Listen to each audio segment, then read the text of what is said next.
All right. So we're going to be checking out Mortal Kombat 2. This is the Sega Megadrive slash Genesis version. As far as I'm concerned, it's the best version. Now, I am going to qualify that statement as to the reason why I'm saying that. But it's because it was the very first version that I was able to play when, it came home, like, to the home consoles, right? And back then, we were trying to figure out which was going to be the best, the closest to arcade accurate, what do you call it, version of Mortal Kombat 2 from the arcade. And I always say that MK2 on the Mega Drive and Genesis is the best because it's got the accurate arcade AI. And so that way, if you're playing at home and then you go and play in the arcade, all the tips and tricks that you learn for the game, you'll be able to do there. The SNES one changed the arcade AI slightly, which meant that if you develop strategies and whatnot, then it may or may not work. Plus, the hitboxing felt way worse. This feels much like tighter gameplay. Now, granted, obviously the graphics are not as good. All right. And it also has like a very sort of, it's kind of like carried over from like Mortal Kombat 1 on the Genesis. Which is the this awesome like soundtrack that they put on for it. But yeah, there are some noticeable differences. Obviously, there's no blood coming out when Scorpion does his harpoon, that sort of thing. But all the fatalities are intact. But again, you can definitely tell the differences. It doesn't have that cool cracked concrete borders for the UI. It's like text is simply just, it's it's serviceable. Like at least it's in the bar. From the SNES version is actually sitting under it. So that's kind of interesting as well. I can't talk and fight at the same time. I'm terrible at it. Really am. But there's something very charming about this. I don't know why. Now I'll tell you a story. When my mate back in the day. He's like, oh, I'm going to go down to the video store and try and rent it out because we knew it was coming out. And anyway, so he comes back and he's like, oh, no, it wasn't there, man. And I was so disappointed. Anyway, he pulls the case out from under his shirt. And I was so happy, dude. I was so happy. Right, I couldn't believe it. And I just never stopped playing it. I literally just never stopped playing it back in the day because it was so good, man. Right? Soundtrack's great. I actually think they've done a pretty good job considering, like, obviously back then to get something as, the reason why Toasty looks like that is because I've enabled the cheat menu. So there you go. But yeah, the reason why, like, because that's what I was going to say. Because back then with arcade, like the arcade version was the perfect version, right? So then you were hoping to try and get the closest that you could get. So I always thought this is it. Now the SNES one, has better graphics, has better sound, more accurate arcade. But there's something, I don't know, man. For me, I preferred to have the AI accurate, like 100% accurate. Everything I did at home with MK2 for this one, I could go straight to the arcade and do it with no problem whatsoever. Okay. So yeah, this is great. I've never actually been able to play this against other people online. So I am very much looking forward to that in the future. But yeah, it's got all the fatalities, obviously the babalities, the friendships, the stage fatalities. So it is very cool. Plus, we are missing some characters. Obviously, we are missing out on Sonya and Kano, but we did get some very notable and would become legends in replacements for this particular version. So it's so weird because, like, even though MK2 we lost 2 OGs, I kind of didn't feel like we were missing out, and I think that's a testament to how well they've made the game. Like they made it feel like, yep, we're going to like an alien realm. You're going to have characters that are reminiscent or related to that. And it kind of made sense, right? And what was cool, though, is that Sonya and Kano are there. They're just chained up on Khan's Arena, right? So, you know, they're in the game, but they're not in the game. Although back in the day, you know, you'd be like, oh my god, you know, like, you know, is there a way that we can actually play as these characters? I don't know. Like, that would have been interesting, but no, it never came to fruition. And of course, we also got some more like codes that would show up, or teasers, secrets to try and tell you about certain things like Ermac and whatnot. So actually, was Ermac in number 1 or number 2? I can't remember actually. Either one, yeah. But we definitely got those sorts of ones at the end of the you know, when we finish the tower. And of course, because we had more characters in it, then yeah, like it was a bit long of a tower. They had 3 secret characters in the game, which was groovy, and probably one of the easiest bosses to defeat. I've shown it before on stream and stuff. You can beat Shao Kahn with 1 kick. Just 1 kick. Just stand there and do low kick. And because you actually have chip damage, he keeps walking into it. Yeah, you can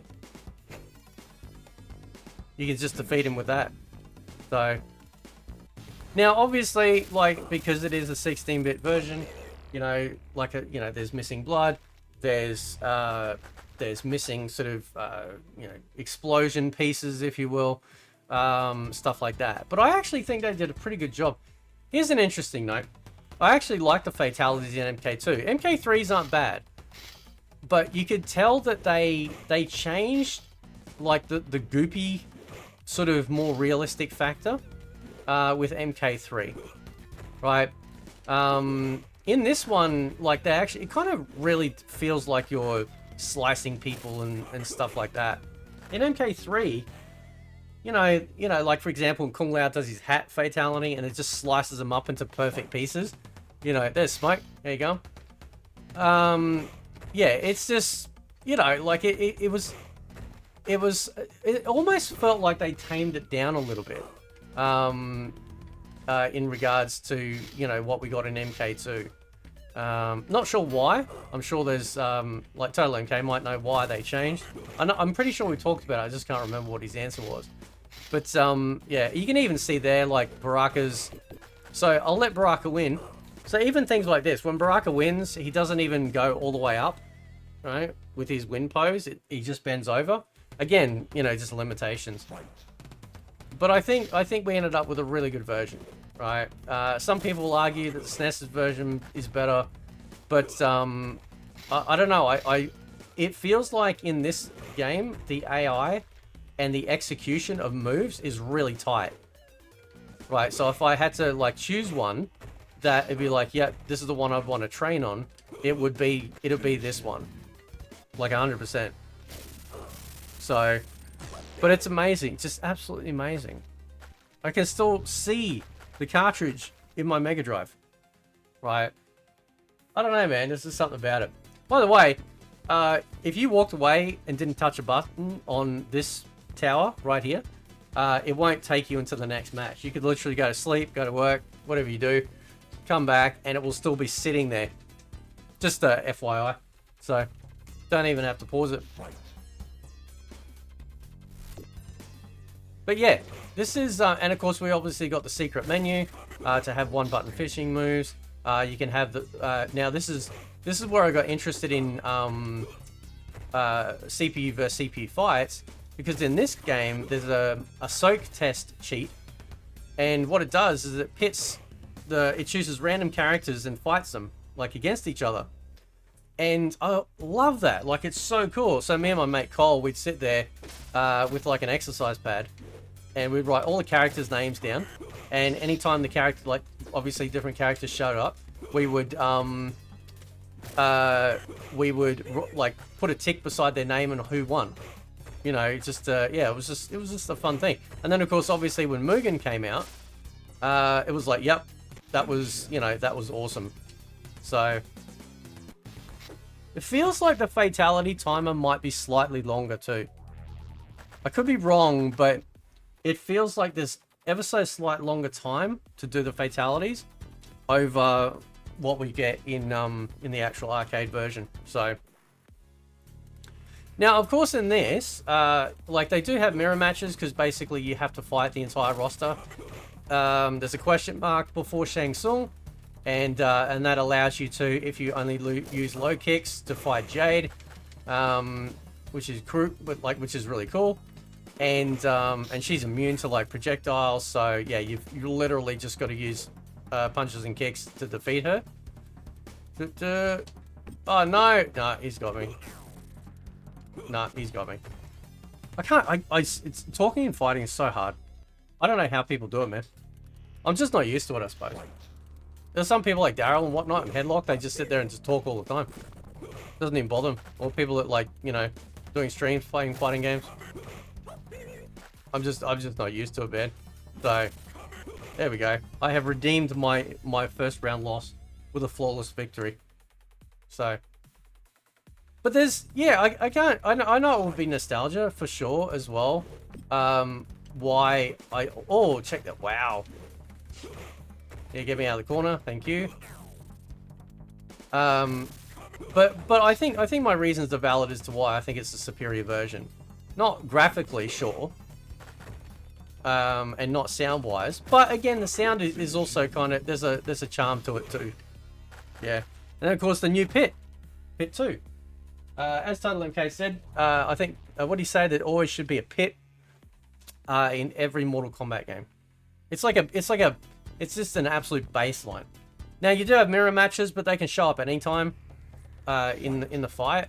So, you know, you're not having them like right before, you know, like right before the endurance that we did in the first battle plan in Mortal Kombat 1. And that's fine. They've kind of mixed things up. But essentially, you have Shao Kahn as the boss, you've got Kintaro as the sub-boss, and then Shang Tsung is always after the question mark. So it goes Shang Tsung, Kintaro, Shao Kahn, every single time. So you kind of get like... They still put Shang Tsung up there as like the kind of like a sub-boss. And then we get a true sub-boss with Kintaro, and then of course Shao Kahn as well. So... But yeah, let me know what you guys think. This is just, I love this version, man. It's just so good. It's just so good. Nothing about it is to me anyway, nothing about it is boring. I never get tired of playing it. And I know with the upcoming Mortal Kombat Legacy Collection, yeah, that's gonna be pretty epic to play, you know, just to play online. So there's Kano in his, I'll come over this way. And then you'll see Sonya over here too. So they are technically in the game. But not really. Also, you'll notice something else too with the shadows. The shadows are just like, you know, circles. Well, it's not actually proper shadows. But again, you know, this is sort of part of the limitation of what you have when you're dealing with the 16-bit era. Of course, then it gets obviously more degraded when you load up the 8-bit versions.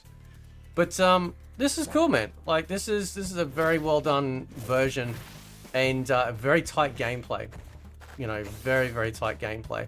So yeah, but I want to know what you guys think, because in Australia, like Sega was pretty big in Australia, right? So I know it almost feel like Nintendo dominated in America. Could be wrong. Maybe someone can let me know. But definitely Sega was huge over here. Like Sega was really, really big. And because of that, yeah, we had the good old Megadrive or Super Nintendo fights on which console's better and whatnot. So, but yeah. Oh no. Get me out of the corner. No, she's trying to put me back in the corner. There we go. Oh no, whoops, I messed it up. Accidentally hit it on the way down. So yeah, this is pretty cool. This is pretty cool. I'll get up to like Kintaro and at least show you guys, you know, what he's all about, how he looks in the game. Still intimidating, despite obviously the graphical changes and whatnot. Still very intimidating. You know, sub boss, but I haven't really had him come back much. Like he showed up in Armageddon, sure, it's just to have everyone there. Obviously he was in MK9, he was very intimidating in that. He was amazing in that. But outside of that, man, we don't get a lot of Kintaro love. And I always found Kintaro like pretty epic because he had kind of like that tiger look. You know, Goro was you know, more the sort of like the dragon looking type, but then with Kintaro, yeah, it was almost like, yeah, like a, you know, all the tiger stripes and stuff like that, especially from the early artwork. Looks so good. Get off me, there we go. And he's gone. He's out of there.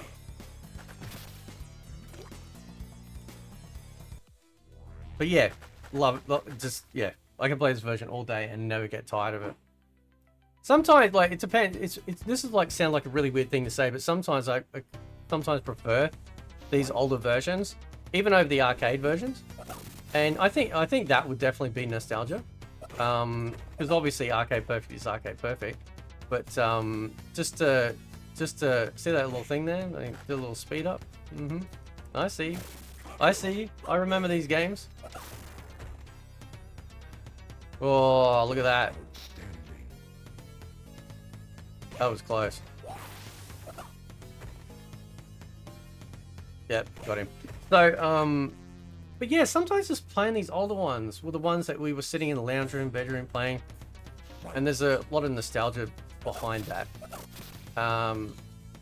You know, whereas obviously we didn't have access to that with the arcade. You know, and now we do. You know, everything from emulation to different collections over the years that have brought them out. But you know, it's, I don't know, man. There's just something about it. There's something about it. So, yeah, up you go.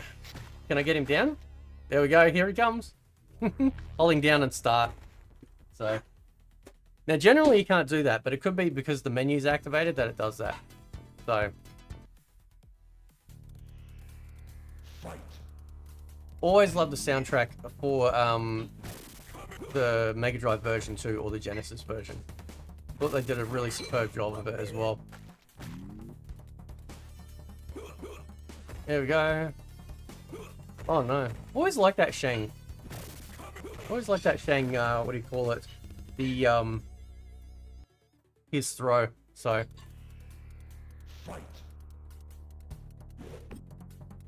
Now there is a Mortal Kombat 2, like somebody's made like a hack version, which I have reviewed on the channel, which is pretty epic as well. But definitely for authenticity's sake, this is the go-to. So.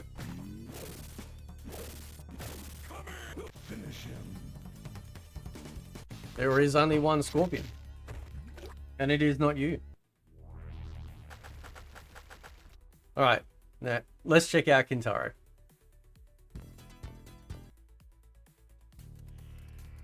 So he's still a big sprite. He's still a big sprite, but yeah. Still intimidating. You know.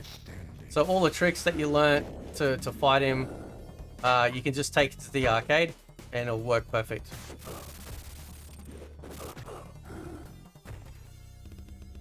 Wow, I don't think I've ever seen that. He did a fireball and then uppercut.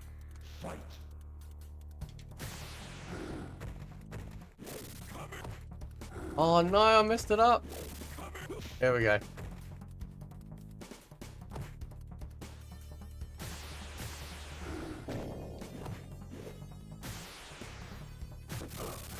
Oh.